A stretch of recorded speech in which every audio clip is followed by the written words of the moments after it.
All right. Hello, everybody. Welcome to the refresh point. And my name is Ben. To the refresh. My name is Ben. And this guy sitting right next to me is the world champion, Steve. How are you doing? Having a pretty good week. Yeah. You're in Japan? Yeah. We're world champions. Yeah. We'll finish recording this actual episode later. But for now, here's our intro from fresh off the boat, world champion, Stephen Lafollette. Absolutely. How are you feeling? Bud? I feel insane. Like, it's surreal. It's so surreal. We're standing here in the middle of Akihabara, surrounded by all the other world champions, and it feels fucking great. I told y'all Caligura was good. I told you. We'll see y'all back in the regular space.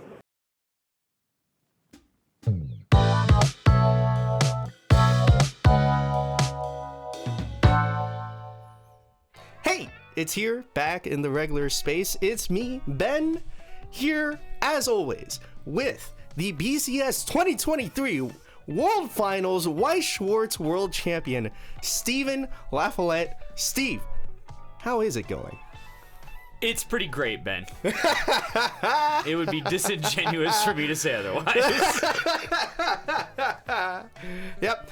And so, Steve is the world champion, but there ain't no rest for the wicked. And thus, it's also time to prepare for the Springfest Regionals.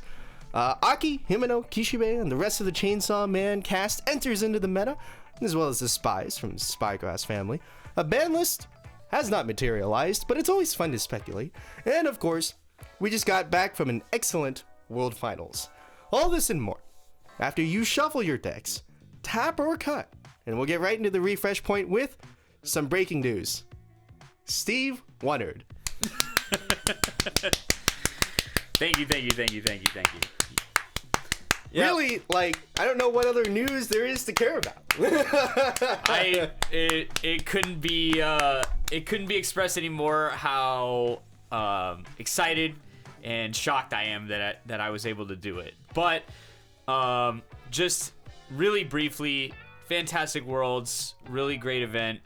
But I never would have been able to do it without everybody here in DFW helping me. Playing their best and, pushing me to play my best.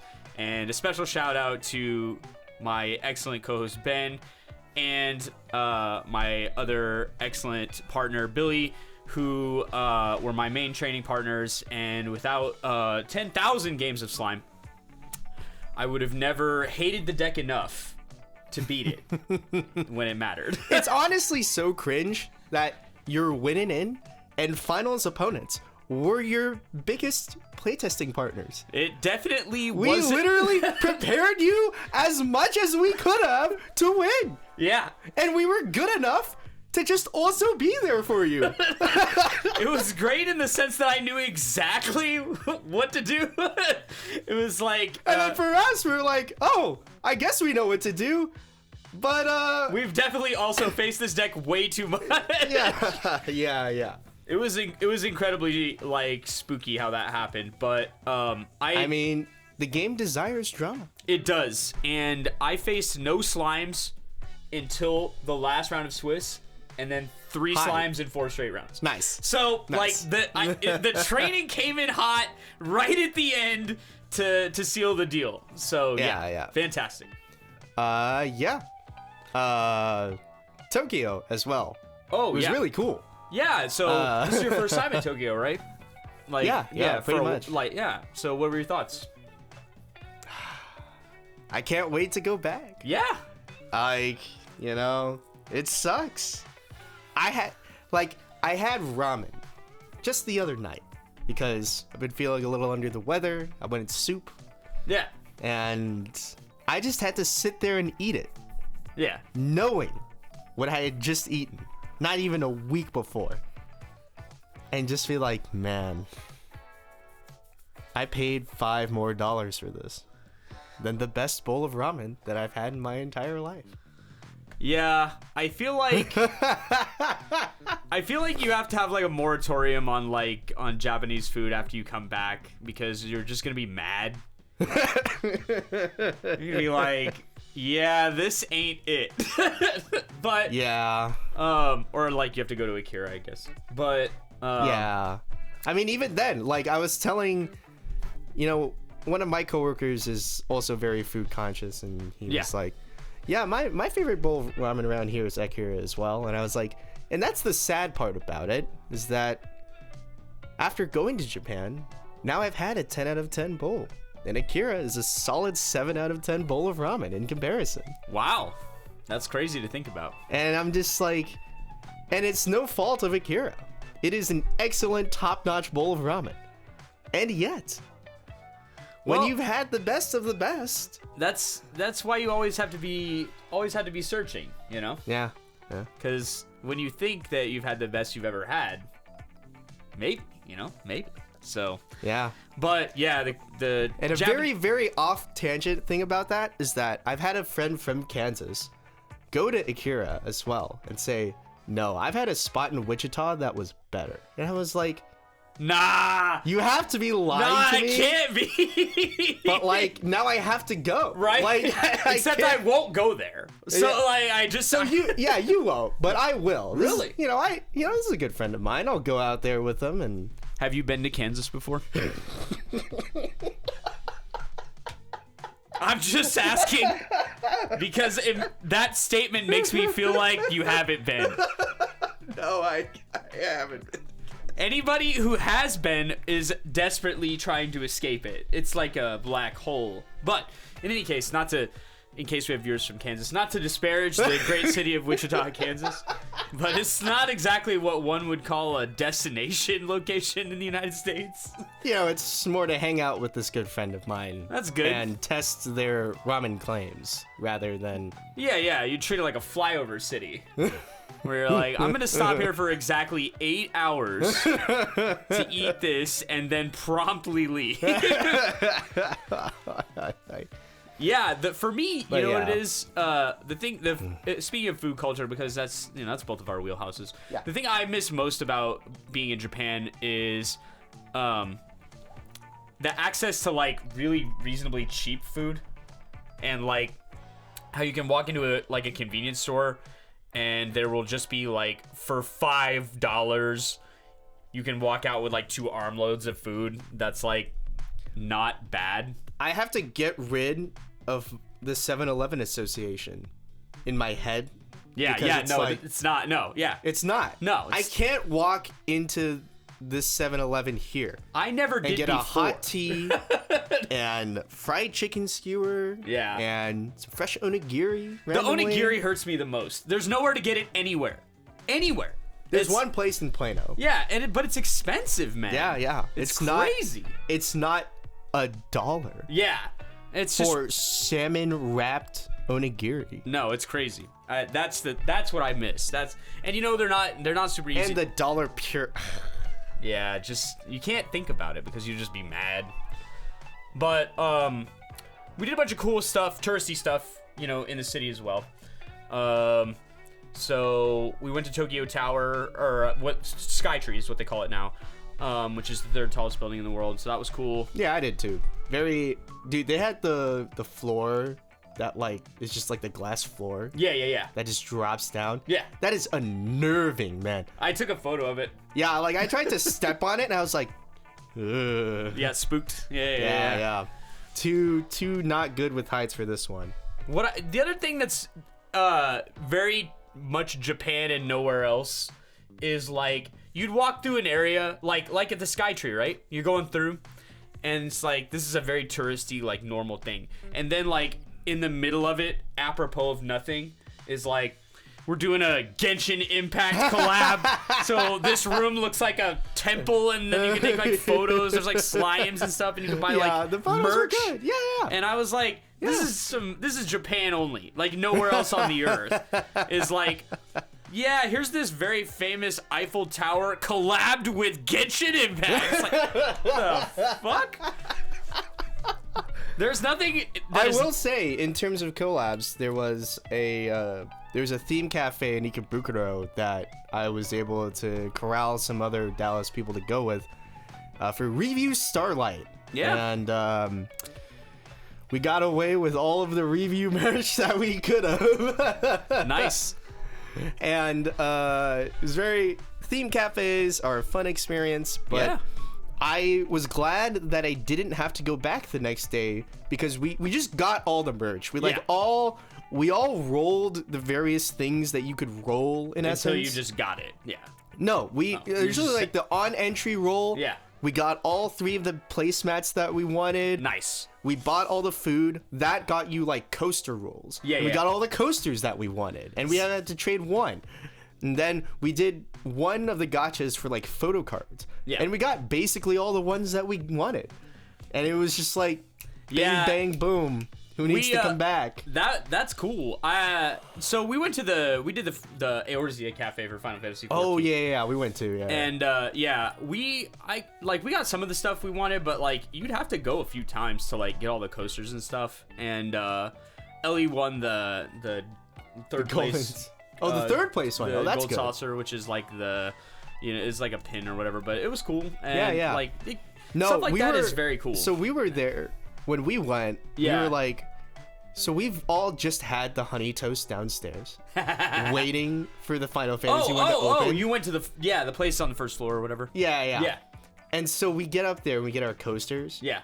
And we look at the menu. Yeah. And then we realize that if we stick around for the golden saucer, and if we somehow win first, we're not going to be able to last. We wanted to eat ramen later. We were like, we can't eat the new honey toast. Yeah, no, it's huge too. For context, they did a lottery at the Eorzea Cafe, and as referenced before, the third place was like pins and stuff. Second place was some other thing. First place was a fucking Final Fantasy honey toast. Yeah. That was massive. It was somehow bigger than the ones we had gotten downstairs, which, by the way, when I ordered honey toast, I was expecting like, a piece of toast and honey. I was confused why we were like spending like $10 on this honey toast. No, yeah, they go ham. this thing was like a 4-walled like bread bowl of toast with like little toast croutons inside, all covered up in honey and whipped cream. And like somebody else got the maple one, so it was like maple honey on top of that one, and it's just like, Japan, absolutely decadent. Japan's toast goes hard, dude. And somehow covered in whipped cream, this toast was still toast. It was still like crunchy enough. It didn't get soggy. Yeah, it was crazy. I was like, I can't believe I'm eating this, but man, I want to eat ramen later. Like, this is gonna be hard. Yeah, the hardest part of the whole food experience is like realizing that your stomach has finite capacity. I still ate at least 5 times a day. It's crazy, and I'm proud of that. We went to get souffle pancakes.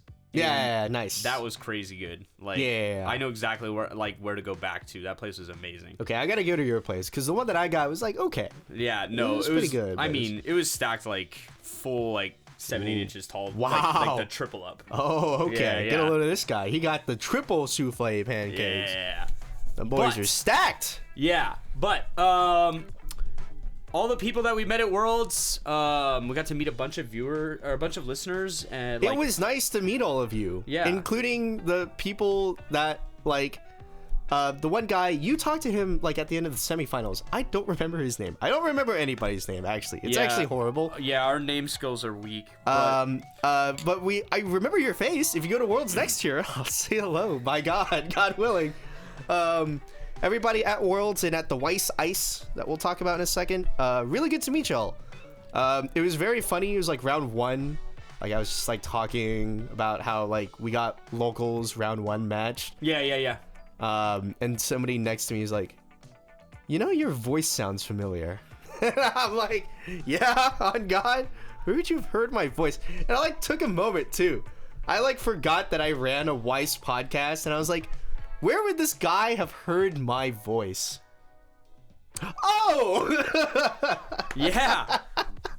That's right. I read a podcast. Yeah, there were several listeners that were from Europe and like places that we don't get to go super often. Yeah. So that was really nice. I noticed like one of the side benefits for the refresh point of having a world champion is like all of our subscriber metrics took a nice uptick. They did not take that much of an uptick. We got like a 5 subscriber uptick. Listen. That's an uptick. That's the diff right there. The world champ diff. 5 whole subscribers. You love to see considering our normal metrics, like, it's you know, it's a little uptick. a little something. You like to see it. You love to see it. But yeah, it was. I didn't get to go to the ICE event. The ICE event was the after tournament. Yeah. So the day after, I went to what I think afterwards started getting called the Weiss ICE, or the Weiss International Cultural Exchange. And that was sick. It was a very well-run event. There were like a bunch of JP players and a bunch of like Worlds players and other players that, while they didn't qualify to Worlds, they had previously like done well at regionals, got top 8, top whatever, right? Sure. And we were organized into groups. There was like a group stage with a round robin at the start. The winner of each group got into the top 8. Yeah. And they had name tags for all of us that, you know, sorry, Bushiroad, but my boy Zabuton over here got you beat soundly. These name tags were crazy. They had the profile pic that we sent them. They had if we were international, they had our like English name and the katakana underneath it. Yeah. So that the JP players could like read out our name in like the kanji or whatever. And then and vice versa. So like it was a JP player, they had like the kanji, and then they had a romanized name underneath so that all of us plebeians could read their names out. That's great. And they had like our relevant achievement like on the name tag. It was like, hey, this guy won this, right? You know, and this guy won this, and here's a QR code for their socials, so you can go follow them wherever. That's like, super cool. That's whoa. probably actually what led to all the subscriber increase. Like, let's be real. But that's super cool. Like, yeah, I'm definitely gonna I hope they do it again next year. It seemed like it was successful. Yeah, it was really cool. And then after the round robin, we just did a bunch of like free play. Yeah, and I ended the day basically just playing like I played more than I played at like any day ever. I played like 15 games of Weiss that day because I checked into the hostel after that. Yeah. And when I checked into the hostel, you know who else was in my dorm? Another Weiss player. Nice. The third place from Canada, I believe, or someplace from Canada that qualified with the 8 standby Atla. Yeah. And so we played like 5 games right then and there. Nice. Or 4 games or whatever. And so, yeah, it's just a day of Weiss for me, all around. Yeah, I definitely very cool. I wanted to work it in, but like my schedule was just so packed already. By the time I heard about it, I was like, well, like I don't think it's gonna fit. Next year, I'm definitely gonna like force that to happen, so that I hope they do it again because me too. I would love to participate. Yeah. I think it was very well run, like very well organized. You know, good amount of like staff managing everything. They got recordings of like at least 4 of the groups around, so we have recordings. Yeah, and super good soon. Prize support, right? Yeah, there were like judge promos, some cash. Somebody put in like 200k yen into the prize pool last minute. Nice, it was like really cool. That's fantastic. Shout out to Zabuton and I think Yatu was one of the JP organizers, and everybody else that organized it. I can't think of their names off the top of my head. But it was really well run. And Darcy, who helped organize it as well. Really sick. So after the round robins, went to 7-Eleven, got like a tea, fried chicken skewer, got like a taiyaki from a different stand outside. Got back in, and unfortunately, our boy Katsuo, who qualified from our group, got knocked out in top 8. But he was down to play for some more free games. And I was like, oh yeah, let's go through some rounds. Like 2 games in, I was like, oh wait, I've got Guilty Gear. Yeah, you can play some English exclusives right here while we're in town. And I bring out my Kaimei list, right? And this guy, he's playing Alice Gear Aegis, which famously gets a standby out, and then you get out, fuse out like a 3-2 that heals on attack or burns on attack, and like you can do some real heal looping shenanigans at that point, because if the board goes unanswered, you're just like heal down 2 every turn, keep up our deck compression and all that noise. Yeah. And in Guilty Gear, there is a character named Chip Zanoff, a ninja president, you could say. Yeah. And the card dedicated to that specific concept, Chip Ninja President, in the set is a 2/1 that on play you can discard a card, any card, and discard a Guilty Gear character from the memory to spawn a second Chip Zanoff from the waiting room. Yeah. Meaning that for just 1 stock, and if you, had 2 chips in hand so that you could discard a chip just to play it back out, you could have 2 characters that gain 6k into level 3s plus 2 soul into level 3s and have no event, no backup attached to them. Yep. That's what that card is good at. And so it was at this moment, after he had spawned out 2 3/2s, this Alice Gear deck, and I'm sitting at level 2, that I finally realized, by God, this is it. Yeah. I'll say this. There are a few feelings in Weiss Schwarz quite like watching a game state develop while holding the card that is going to, like, just break it into a million pieces. It was literally the funniest thing in existence. And shout out to this guy, by the way, because, he's a very good player, and like he definitely just got blindsided from the other side of the world by this card that will literally never matter to his meta. No. But he's like reading the card and it's useful. They have like, I wish we had a thing like that, or maybe we do. I guess we do. I guess it's like Encore decks, but they have an app that let them look at the English cards and have the kanji translations for them. Huh. And it was actually really well organized. It was like pretty quickly searchable from what I could tell. Yeah. I don't know what app it is. There but are like, some Weiss Schwarz apps that we don't have. Like I see them. That app looked really good. Yeah. And so, I answer it once, and then the next game he gets up the board and also 2 assists. So he's like, this one's a 13-5 and this one's a 14-5. And I was like, hear me out. I have a Ramlethal, and I could hold this choice climax for next turn, or I could answer your only way of like pushing extra damage besides the burn brainstorm right now. Yeah. And they're like, man, that brainstormer is so good. It gets memory, it's a power pump, it's salvage. I was like, yeah, it's a $40 card. And they were like, $40, that's like 6k yen. I was like, yeah. Not unheard of, but definitely not common in today's game, that's for sure. It was, I think out of all of the moments that happened at the International Cultural Exchange, that was one of the in my eyes, that was one of the very best, like, English to JP, like, cultural exchange moments that happened. That was just like, huh.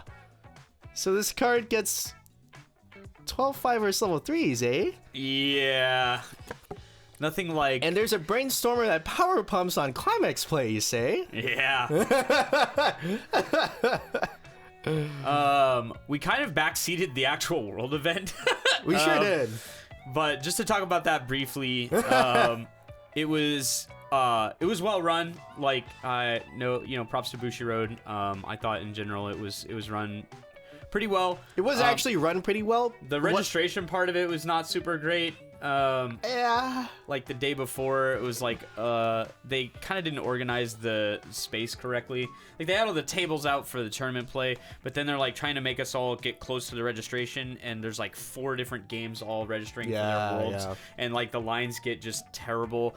And so that I think honestly the funny part was you know, like, it makes sense. This is a convention center, not a hotel room. Yeah. These were the worst chairs that we played in all year. Oh, it wasn't but it wasn't even I mean, it was a mixed use space, but it definitely was like an office building with a room. Yeah. And so like it's funny that out of all of the regionals and tournaments that we played in, they really just had the foldable chairs out for us at the World Tournament. Oh yeah, no, it's with the diagonal angle and like no padding, just like your ass on metal. Yeah, it was something. Also, very tight play space, if I can be honest. Like it was very tight. I didn't use a mat all day. Really, like, there just was no room. I mean, there wasn't, to be fair. But. Yeah, run really well. Really good judging and staff. Like, shout out to everybody. Yeah, I mean, the stream setups were really cool. Like I didn't get to play on stream. How was that? Yeah. So I got 2 games on stream. They were both like very well organized. They came up to me like before the round actually started. They kind of didn't have it together in the first couple rounds, so they would like ambush people after they had already sat down. Oh yeah. Like there was one, I think around 1 or 2, the stream game was the pairing next to me, and like they had already shuffled and like cut and mulliganed, and then they were like, "Oh yeah, no, you got to pick up all your stuff. We're gonna," and they were like, okay. But by the time like round 4 kind of came around, they kind of had it figured out. They were picking the pairings beforehand, and so that was good. But yeah, it was like one of those things where you know, we get to top 8, and I see, you know, I see that Billy's in top 8, and we're kind of diagonal from each other, and we looked at the way the pairings were gonna go down beforehand, and we were like, all right, so as long as, you know, we both win, then we'll meet each other. We won't meet each other till finals, and so we're like, that's cool. And so we sat diagonally from each other during top 8 against 2 guys from Vancouver who were also sitting from each other diagonally. Right, yeah. And so we were kind of kibitzing about how they were from Vancouver and we were from DFW. And I think 3 people from the Vancouver area, not necessarily the city itself, had made top 8. And so we were like, wow, Vancouver, man, really strong environment. Hey, I'm just going to say, full arrogance statement. If I had any winning in except for this guy sitting on this couch right next to me, we'd have 3 DFW players in the top 8. I'm just saying. Yeah, I was being respectful because I didn't know how the top 8 would go, and then it was just like easy 2-0. They're both gone. It's like, well, I mean, you guys are good, but not as good as us. Come on. Then Billy went and had the common decency to go and remove the other Vancouver players from the top 4. That's right. Casually undefeated versus Vancouver, so Vancouver covered us. We got you. Well, no. My other loss was to a Canadian player. I don't remember which area he was from, but... All good. We still have net positive. And I will say, I did end with a higher record than he did, which screwed my tiebreakers to all hell and back, but I guess I got a higher record. Yeah. But it was just like, Billy had played on stream the round before, and so he was over in the stream area while I was finishing up my top 4 game. And like, it was just a really nice feeling. You kind of come around the corner and then we saw each other and we were like, yeah, that's pretty great. Like, regardless of who wins, like Dallas wins, you know? Yeah. And so like, it is a pretty cool feeling. That kind of validating feeling, you know, that's what lets you get through the rest of, you know, when you're not playing so well, when things aren't going so well, you're like, well, yeah, but we're still amazing. Like the region is still like the strongest region for Weiss. Come at us, we will fight you. And so now there's tons of definitive proof. There's no arguing. Like, we did not miss a top 8 in a regional this last season. No, and we got 1-2 at Worlds. So, I mean, sorry, California, Canada, Australia, whoever you think you are. You're not him. I don't know what to say. I'm him. But yeah, this is the most bragging that you've been like this entire like 2-week period after winning. Everybody wanted it, right? They wanted to like all the local shops. Everybody's been super kind and very accommodating. But yeah, I I've been bad enough for long enough that I know that it doesn't last. You're not gonna win every event you get in, so you might as well be a little bit celebratory about the wins you do get. Yeah. So, I will say, on like a kind of sentimental moment, so we were like kind of watching y'all stuff like outside of the stream area, right? Yeah. Finals, and like we saw an end, and it was like, oh, nice. So let's wait for them to like get through whatever, not sure like they're allowed to go out and stuff yet. And then I heard in that moment, I was so happy, because you got out and you're like, where's Ben? I was like, Steve! Yeah, we fucking did it. Yeah. And so, no, we were belligerent. Yeah. It was like, and I'll touch on like my like kind of run in like Spike Corner a little bit later, because this is definitely the longest breaking news segment we've ever run. but yeah, it was really cool. And again, thank you to everybody who listens. Yeah. Like, I didn't, like, to be fair, because like I was talking to somebody about it, there actually isn't that much other like long form Weiss content regularly going on right now. Like, I realized it when I was kind of looking around and poking around. I was like, oh, there's really not that many other podcasts. Yeah, it makes sense that yeah, that people do enjoy the podcast at least a little bit. And so, shout out to all of you guys. Yeah, I mean, It's very nice. The only thing we can prove definitively from this is that if you run a Weiss Schwarz podcast and you're as good as me and Ben, then you too could go to Worlds. All right, and now I don't want to hear it until and unless I can go claim the world title. But until and unless that happens, Steve, you are the better player on this podcast. It looks like we can't argue about it. That's right. For at least this year. For at least this year. It's me. It's you. It's me, baby. It's you. And so, after that, and at the end of quite literally the longest breaking news segment we will ever do. Probably. It's been 30 minutes. It's once a year news, Ben. I think we can get away with it. I think we can get away with it. It's time to do a little ambitious deck building. Yeah, against our will for once. We put out the commissions, and some of you have obliged. And damn, that's rough. I can only assume some of these are malicious in nature. And in one case, I know it's malicious in nature. Yeah. Shout out to our supporters, Billy and John, who have decided to cash in their ambitious deck building commission for the month. And so we are starting on it. And also, shout out to, I don't know if you want to be called by your actual name, Dark, from California, who commissioned a HoloLive 4th generation event list. And we are starting our playtesting on all of those lists. Some of you know.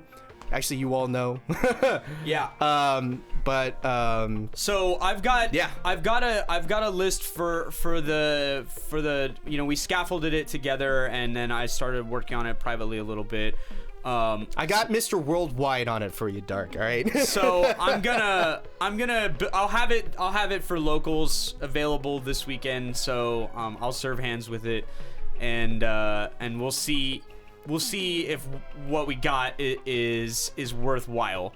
But that third list, that's gonna have to cook for a little bit. That's like the JoJo's.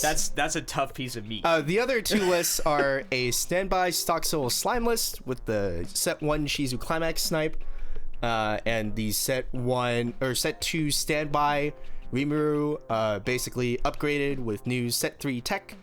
I've gotten actually a good amount of playtime on it already, but yeah. I want to get like 2 more locals in before we kind of really call it on kind of what the list looks like. I've heavily adjusted it actually since I played it against you, Steve. When I saw it, I thought at first blush it was pretty doable. Oh yeah, no, it definitely is. Honestly, the funny part is kind of realizing that you kind of don't want to play Shuna because Shuna means less reverse targets. Yeah.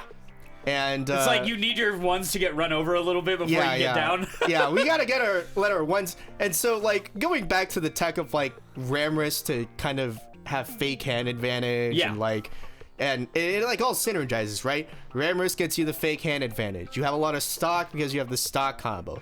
And then the Ramrus target goes to memory so that they can't run into all 3 lanes. Right. And then you get down the Shizu, and then you memory 2 climaxes.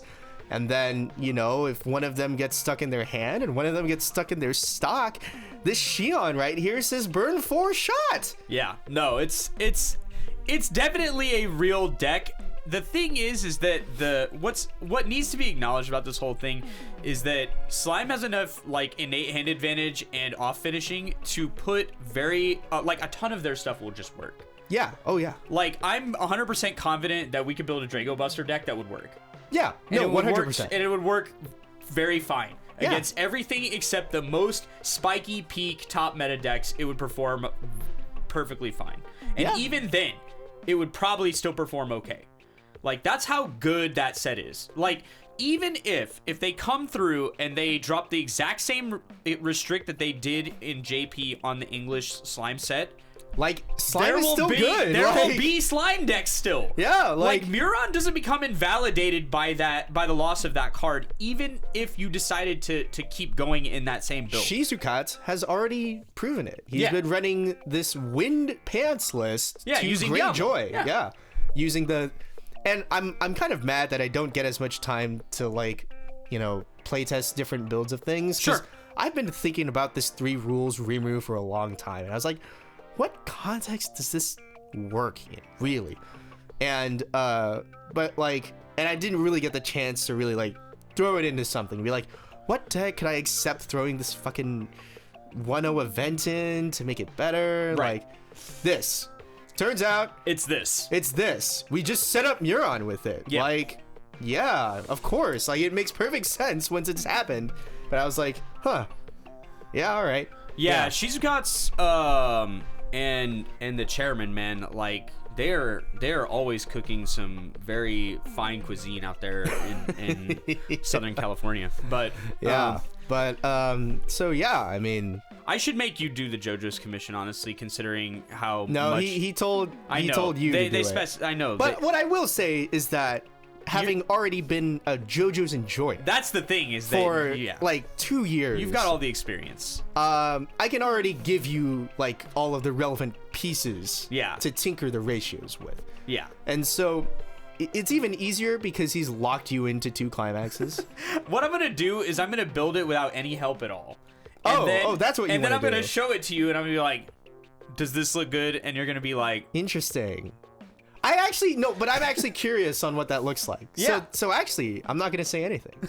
I'm kind of Okay, excited. then, Like, yeah, see if I can pick out the cards that you think should be in there. Correct. Yeah. No. Actually, yeah.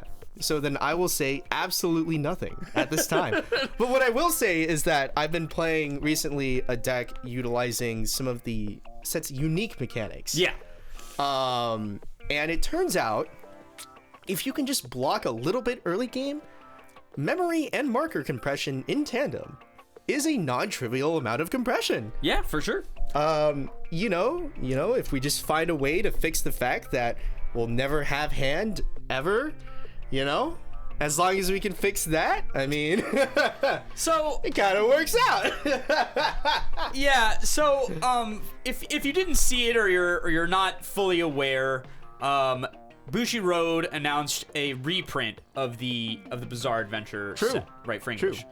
So if you're a fan of JoJo's, you gotta feel like you're eating good, because I'm gonna get into this reprint. The reprint means what? I just need double rares, man. I'm actually just missing so many double rares and random crap. But it does mean that the extra JoJo sets that were released in Japan, part 6, part 3, those feel very imminent now. Yeah, and those sets are really some spice. Yeah, so Made in Heaven.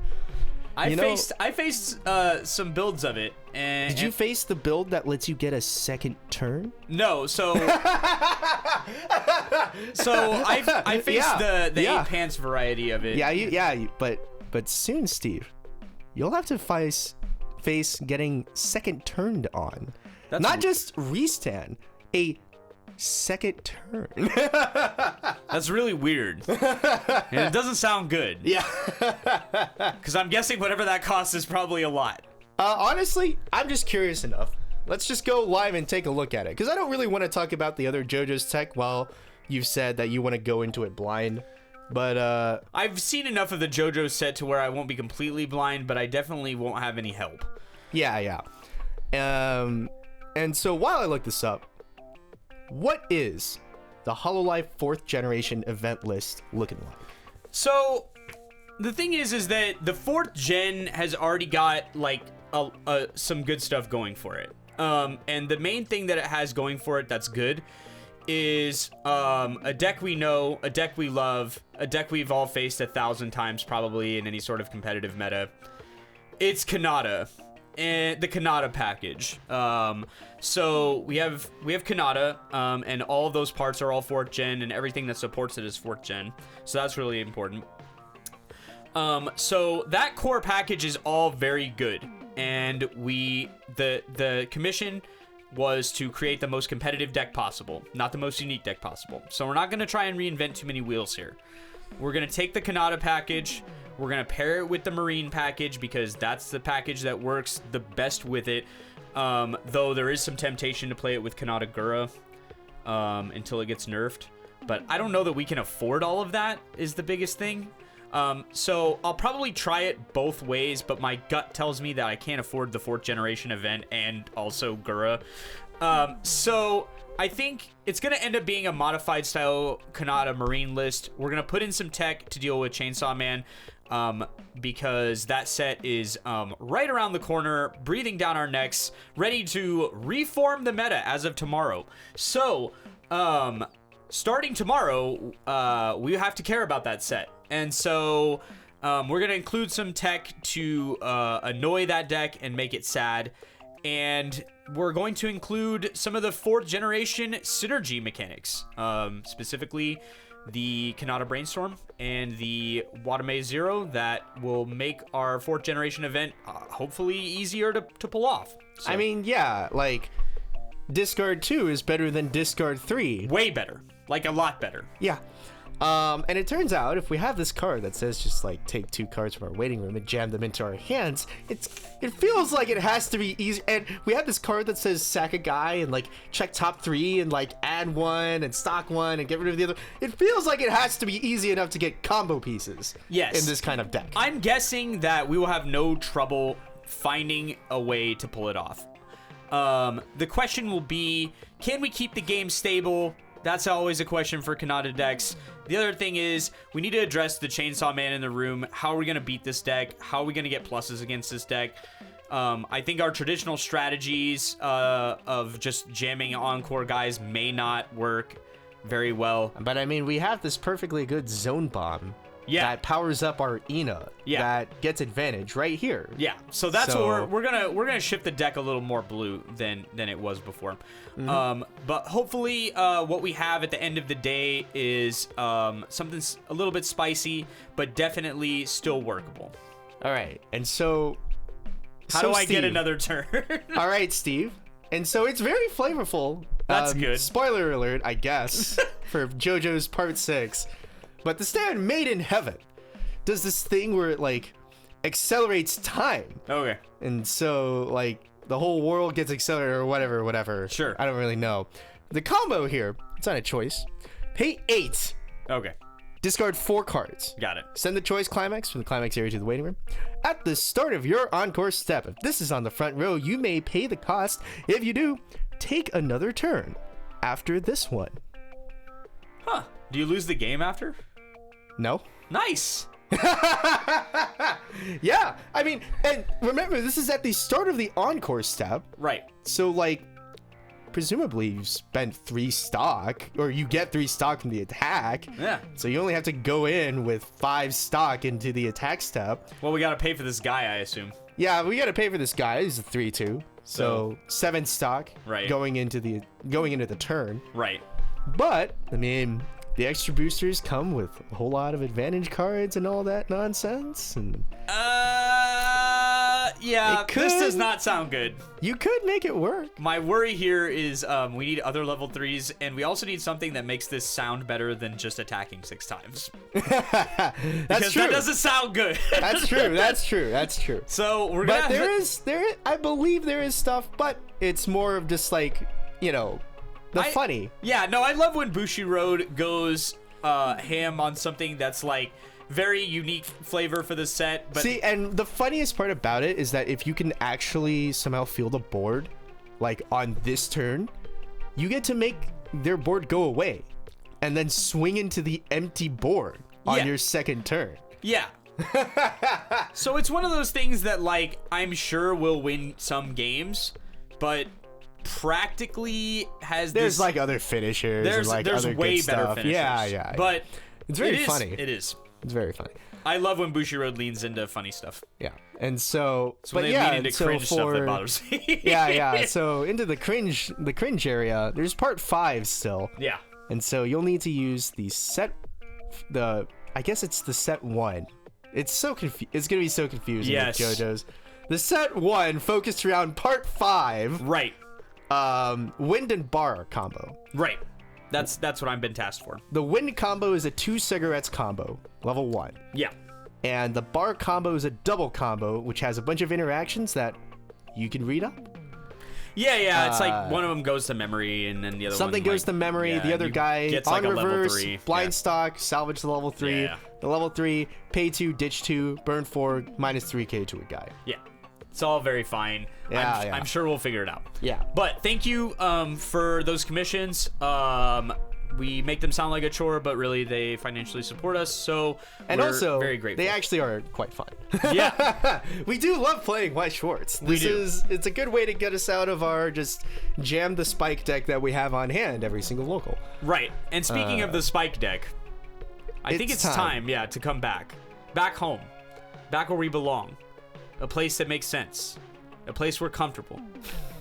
I think it's time for us to get back to the very familiar DFW Spike Corner. It is. And so, we've done this more and more recently, but yeah, we're putting all the good content at the very end. Just you gotta listen all the way through for all of our thoughts. We're tired of you scamming our YouTube metrics for all our good content. You're just gonna have to listen to us, so you have to absorb some of this bad content. That's okay though. Definitely, it's definitely bad. We definitely haven't been paid to make more of the quote unquote bad content. True. But in any case, so going over some of the deck choices a little bit, because people have been comparing it with the savior list as well, where it's slightly different. He has like the card titan stuff in there and some other things. I kind of referenced it on the podcast before Worlds, where I focused most of my time once I had help putting the build together. I will not take credit for this deck. This isn't my deck. I helped iterate on it. That's my strength usually. Like the initial build of it was sent to me. Our boy Riaz. Yes, by a 2-time world champion, and so he built it as an exercise for his friend. And so when I first saw it, I was like, "Yeah, this is it. This thing's got legs." And we made some adjustments along the way, but ultimately what we arrived at the deck a long time ago. And I've just been hard jamming the exact same cards. I think I changed one card in the last month and a half of playtesting. So I focused all of my energy on refining my own plays. The savior list is the iterative list that I definitely thought could exist, where he's incorporated red, he's incorporated the Anya, he's incorporated the Rene for better, like more consistent like hand setups. Like that's definitely the direction that this deck could go and succeed, and did succeed. He opted into different choices than I opted into. In particular, he opted for better cards to get climaxes and more color diversity. I ultimately decided that I had climaxes in hand all the time anyway, and plus I believe in the Hollow Ian's #1 detective, so I never really had that much trouble getting climaxes, especially late game. But he played like the Climax Getter and some other cards that would smooth off any of those like weird rough edges that you can have in late games. But I felt like his deck took more risks with the resources than mine did. And so I could see how you would end up in a state where like you didn't have enough to like get there. But yeah, one of the surprising things was like how normal all the stuff was, like from all the decks I faced. There wasn't very many decks I didn't think would be there, or that were playing things that I didn't know what they were. I faced a Guilty Gear deck in round 1, the only Guilty Gear deck I faced, and it was literally playing no level 1 combos. It ran the Potemkin. Interesting. It ran the Potemkin 3, the Soul 3, and the Standby Baiken 2. Right. And so like his whole game plan was basically like option select the finisher in case reasons, like one for when the game's close and one for when the game's far, and then use the standby, and then he was running the 2/1 Zato that spawns clones of itself. Yeah. He used that as like the stabilizing tool to like keep the game, plus Baiken to keep the game steady so that you can, get there with whichever of your finishers are getting there. And so I thought it was a unique, interesting deck.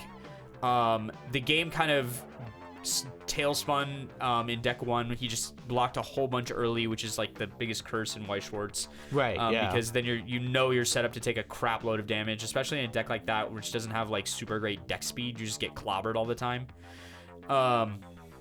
But he stabilized the game with Zato pretty well, and like it ended up getting more competitive than I thought it would. But I thought that build was interesting, and I didn't really anticipate it. Everything else I faced was very normal. It was Bar Standby Atla, it was the Slime Standby build, it was the 8 Standby Hololive, the 8 Standby Nino. Like if anything, it felt all very comfortable. Stuff I'd seen plenty of times before, so that was nice. But yeah, I mean it was a great day. What can I say?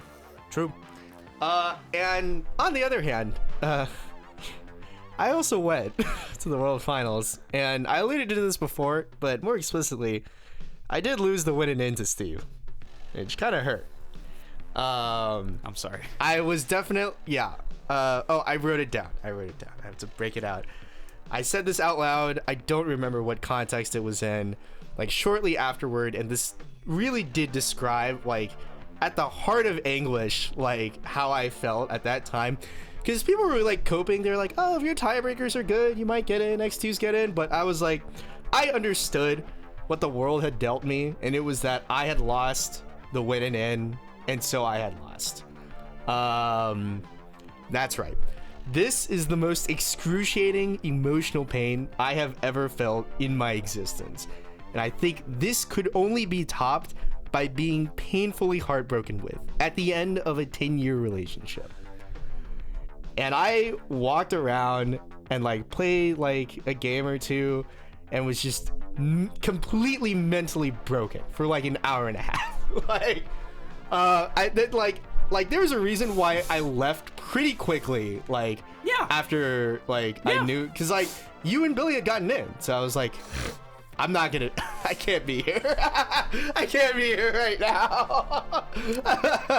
Yeah, I mean, and that speaks to, your level of commitment to the game, and it is, I mean, and, it's motivating in a way. And kind of, to be fair, y'all know who y'all were during Swiss.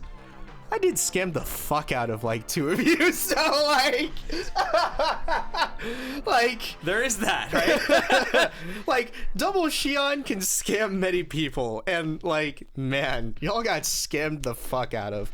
But it was Ben is underselling how close I was to getting scammed. You had 3 in 16. I was 2-4. 2-4, 3 and 16. I can only double Shion. There's not really a better play to go for. The compression and deck movement that I have access to. He doesn't know it's 3 and 16, by the way. I think it's 4 and 16. He thinks it's I think 4 and this 16. is the biggest Hail Mary ever. And he gets the blocks right so that he can live, and I was like, that's fair, that makes sense. But yeah, otherwise, I thought it was pretty good. Was there anything you faced that was atypical? I believe like the romanized name is Hakase, who plays for WCC. Okay. He was playing something that he, Zabuton, and others had cooked up. It was 8 pants slime with the set 2 level 0 Rimuru. Right. That gives 1/5 to the center. And I definitely ran headfirst into that card. And he was like, my guy's a 9k. And I was like, you're right. That's my bet. Anyways, I'm going to front for less.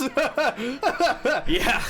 Which, like, the deck did operate very well. Like, I was pretty impressed by how well it operated. You know, it got to the triple Miron pretty well. Like, the only thing about it was that I don't think he got Shuna in that game. It didn't end up mattering, but it's kind of like, it was weird seeing how the stock interacted. Yeah. It seemed to be like, it could be okay on stock, but could not be, kind of dependent. It was really good at getting the Miron because you have the Bonder, and then the combos, like, you only do it once, but it's mill up to 3 and grab level equal to characters milled. Right. And so, like, for the most part, you're going to get a second Miron off of this combo. Sure. So, like, it's pretty easy to guarantee that you'll have Miron all the time.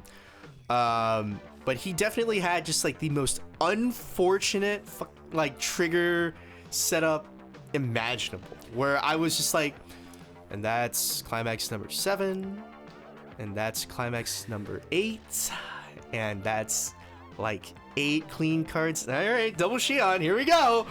Boom, boom, boom, boom, boom. Yeah, I think one of the things that Miron, or not Miron, but I think one of the things that gets kind of masked by some of the things that Slime does is how reasonable most of the stuff from set 2 and 3 is. Like, yeah. Like, good enough for a lot of sets to just play, and with the Miron with Miron plus their top end, like, a lot of stuff will work.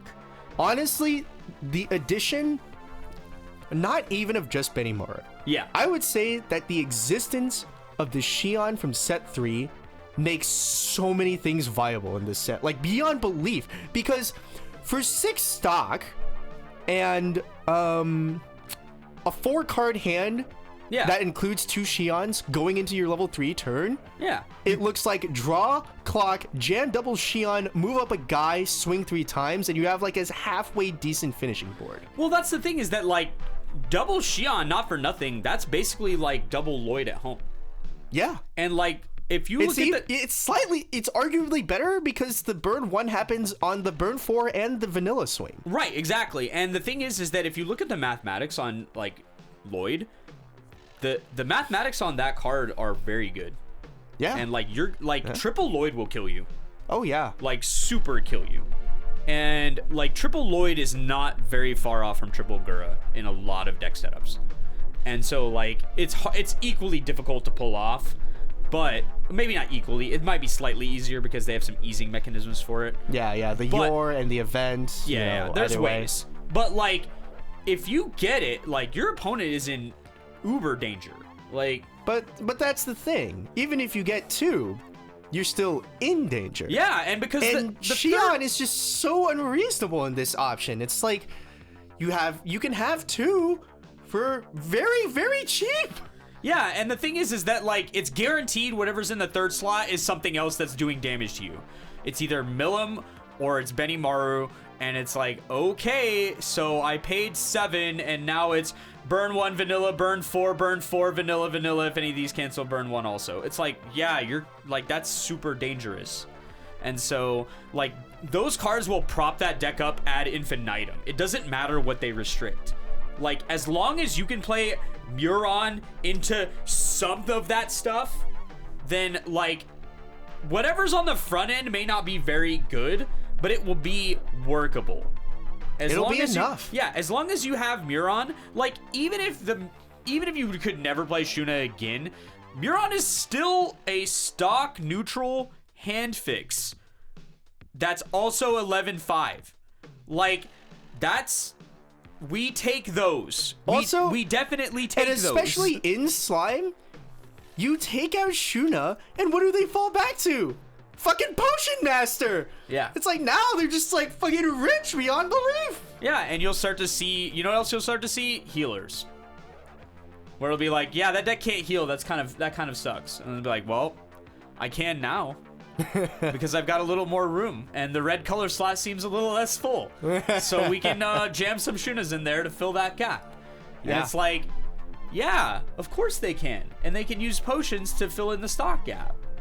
And they can use potions to heal anyway. Yeah, so it's just, that deck's going to be fine, y'all. It's really going to be fine. Even if they do a restrict prior to Springfest, that deck's going to be fine. I'm a little concerned that they haven't announced anything in that we space. might just have no restrict. We're going gonna have the into wildest Springfest. meta imaginable coming into Springfest. Like this is It's funny. I saw Zabuton. He tweeted out earlier that when he had shown like the English tier list to some of the JP players, they're like, "Why isn't Overlord above Slime?" yeah. Like And- I assume it's incomprehensible to them why that deck isn't good. It's so funny. I should have mentioned it earlier in our news segment, but something is in the water over there, guys. They do block more than us, and if you go there, you'll block more too. I brought an Uma Musume deck to the event, and I was just a poor pilot of it. I'll say it right out. Poor pilot, bad misplays, got my ass whooped. Nice to meet you, Katsuo, Rintaro, Long, I think it was Hato Coco, everybody there. It's very cool to meet you. Oh, did you get to meet Rintaro? Yeah. Nice. I saw the mat, I was like, Rintaro oh. the GOAT. Go to my Twitter. Even though I don't play JP, I like to see your deck list. Bro, that's the guy. Yeah. Yeah. But in any case, my one win was versus Rintaro. Nice. Because he got super... And it's so disgusting how compressed they can be. He's playing an Oshinoko deck. He refreshes 5 and 14. Because he has 6 cards in stock and like 7... No, he has like 7 or 8 cards in stock and 6 cards in memory and like a full hand and like 5 in clock. And I was like, ah! Yeah, no, the game is different there. No, and it's so crazy. Like, I had so many more turns at level 1, level 2, just in general. I had a game where I had 3 turns at level 1, and I was like, what do I do with myself?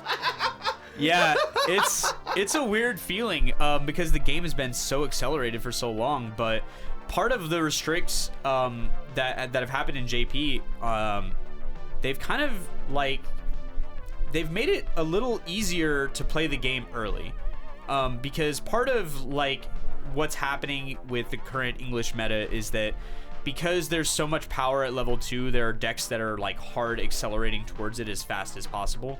And so part of that acceleration is not only damaging yourself for advantage, but jamming climaxes on your opponent repeatedly so that you can accelerate the entire game. Like, you need the game to be fast, like for the first half, and then you want it to slow down. I think unironically, part of the reason that Overlord is less good here is that Avatar also exists as like yet another acceleration deck, right? Like, and they have so many good cards that like screw you over. Yeah. Where it's like -500 to all is like kryptonite for that deck, and so you have to start playing very carefully with your zeros, because you're like, well, they'll just blow them up with this guy, so I have to use clean cuts, and like you have to get very dancy with it, and so yeah. It is a little bit different to see their perspective, because it feels like they take the game a little differently than we do. But it's definitely a real thing. Like, I played the Uma deck in like regular like English locals before leaving too, and it was and it worked fine in that same instance of like a more accelerated game state. If I do the 1 combo, I have like a turn at 2 to fiddle around, maybe 1 extra turn at either of those levels, and then I'll do the level 3, and it all kind of works out. And then I was just transported into, except for the 1 game where I got blocked at 0, couldn't do the 1 combo, eat all the damage, go to level 2. Like, besides, and even then, I had like 2 turns at 2 in that game, which is like, wow. Obscene, yeah. Yeah. Like, there's just games where I'm just like, okay.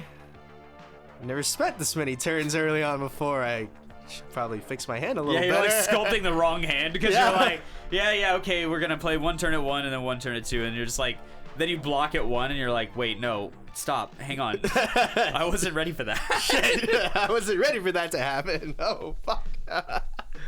Yeah, no, it's crazy. That's interesting. I wish I'd gotten to play more in those setups. But going back to what I was mentioning before, this Springfest meta is gonna be buck wild. Crazy. Because we're Holy adding shit. 2 more meta decks to what is ostensibly the higher end of the meta, and of course the peak of the meta.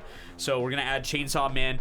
This deck is going to be the new Alice, the new Overlord. Everyone is gonna spend their entire existence hard hating this deck, like finding the cards in their set to fuck this deck over. Like Everybody is reaching for their level 1 cost 0 zone bombs. yeah, it's one of those. Anybody has them, just go find them out. It's gonna be just like Alice, where like there's not gonna be a good answer, but there's going to be an answer, and you're like, okay, how much can I pervert my deck to try and win this matchup without inting all the other ones? But the thing is, like, from talking with some of the Chainsaw players in Japan as well, and some of the people who've been playtesting it even before, like, it's gonna become like a skill issue in that, like, if you're a good enough Chainsaw player and you see the deck with answers to the Kishibe wall coming, you just don't do it. You just don't do it. Yeah.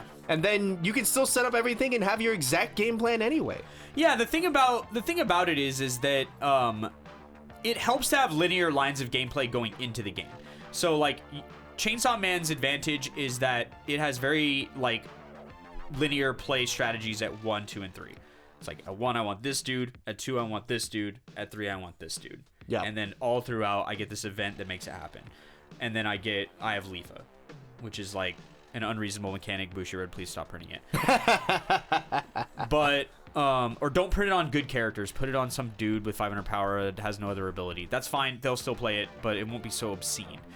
But yeah, it's one of those things where you have these great setups for all this stuff to happen, but you have to acknowledge that the game is going to push like your play lines in directions. So you can't just force it. You know, it's like, well, I have to have triple Kishibe. I promise you will lose games trying to get triple Kishibe. It's the same way as anything else, where it's like, you have to have triple Aki. That's it.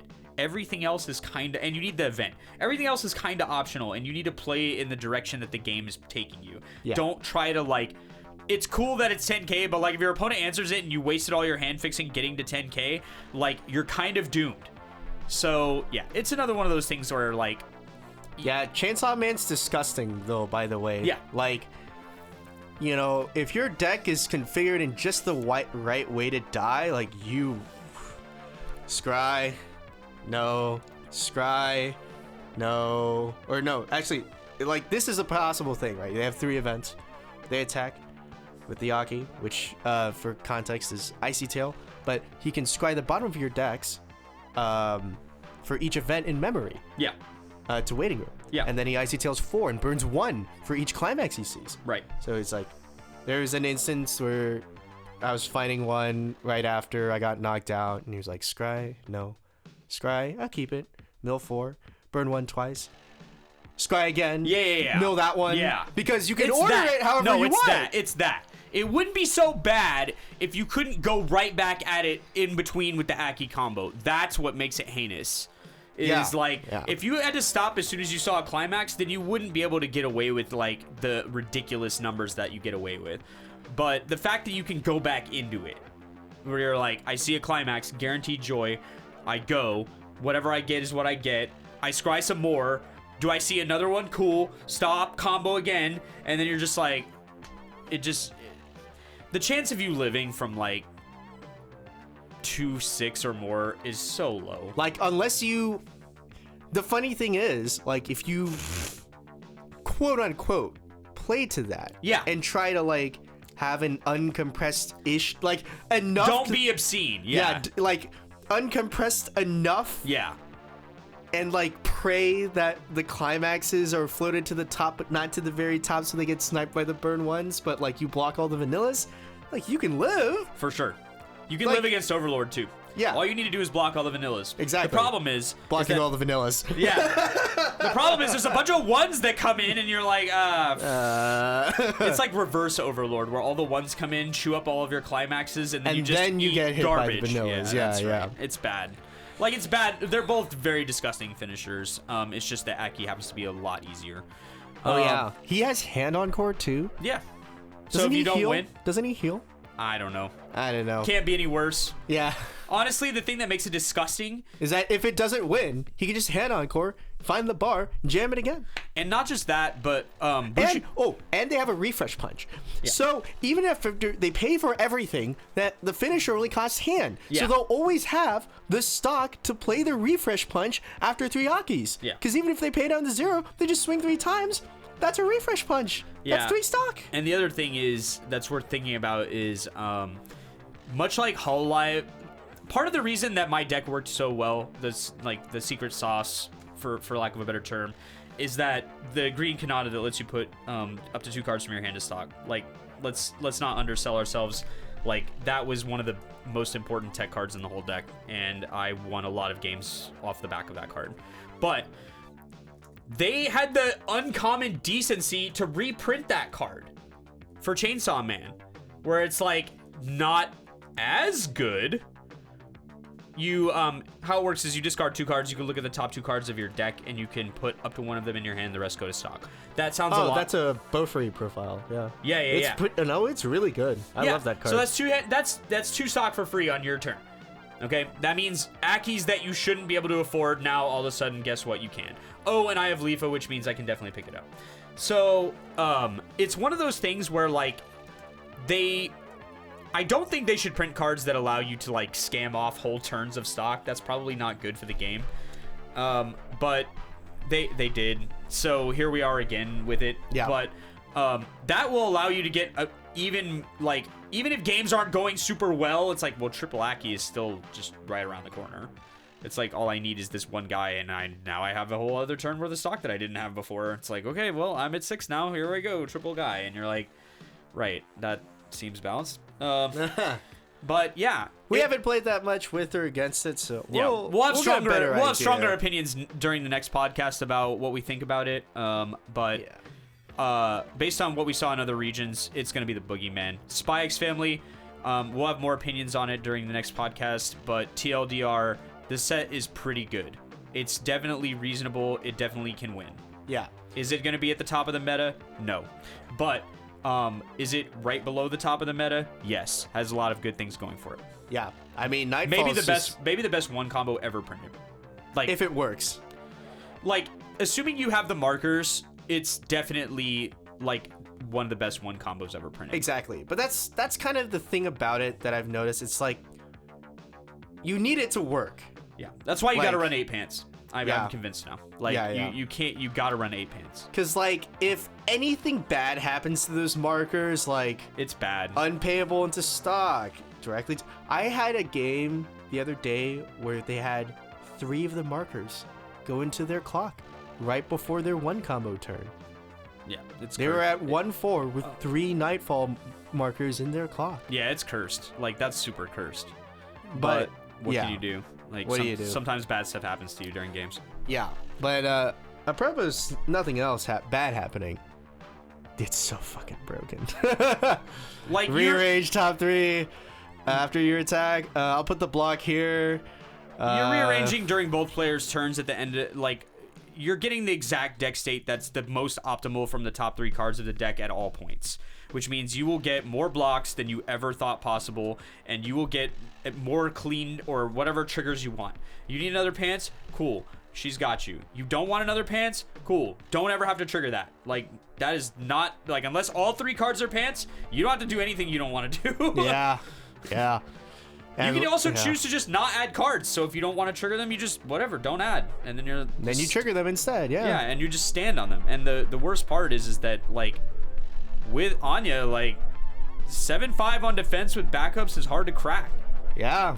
And For they a like lot to of level 1 games. They like to run the stock punch. It's like, all right, well now I'm at 10k, right? It's a 2-5 punch, It's or a is it a 2k? 2k punch, even so. It's like It's free? And I'm it a pays dirty 9/5. stock. Yeah. Yeah. Cool. And if they have double brainstorm, it's worse. As soon as they get bond, it's worse. It's like 1,500 all. Well, now they're 9K, so Yeah. that's tough, man. That's tough to crack. I know it is. It is. Zone bombs at level 1 have never been more profitable. Yeah, no, we're at peak zone bomb value, or even level 1 bomb value. Like, Yeah. just removing cards from the board right now for these two decks in particular is so, like, annoying. Chainsaw Man has way better recursion than Spy does, so if you can manage to get them off the board, like, they kind of struggle to rebuild it as quickly and efficiently. But, yeah, super great combo, love it. 10 out of 10, no notes. Yep. But yeah, and so, congratulations once again to our BCS 2023 World Finals Weiss Schwarz World Champion. I said world twice. Stephen Lafollette. You'll get to rub that in at least another month. Yeah, the shops are doing it for me, to be honest. It's actually disgusting. Somebody put you in as world champion Steve into the tournament. Yeah, it's one of our stores that Software. hasn't got a Bushi Navi yet, but yeah. Oh, the titles are ignorant, Yeah. by the way.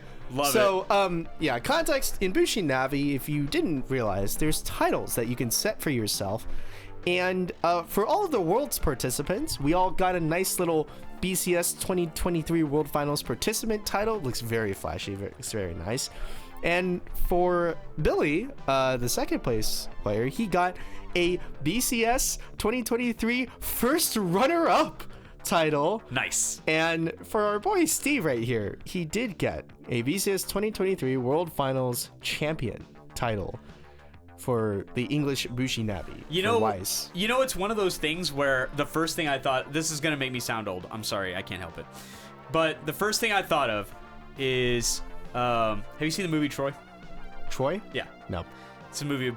Anyway, it's a movie. Is it about the Yes. story of Troy? Okay. Yes. And All right. and so Brad Pitt is playing that's funny. Achilles. Oh, nice. Okay. Yeah. All right. And so, like, his cousin gets mistakenly killed. Yeah, and yeah. So, and when he's about to face off with Eric Bana's character, Sure.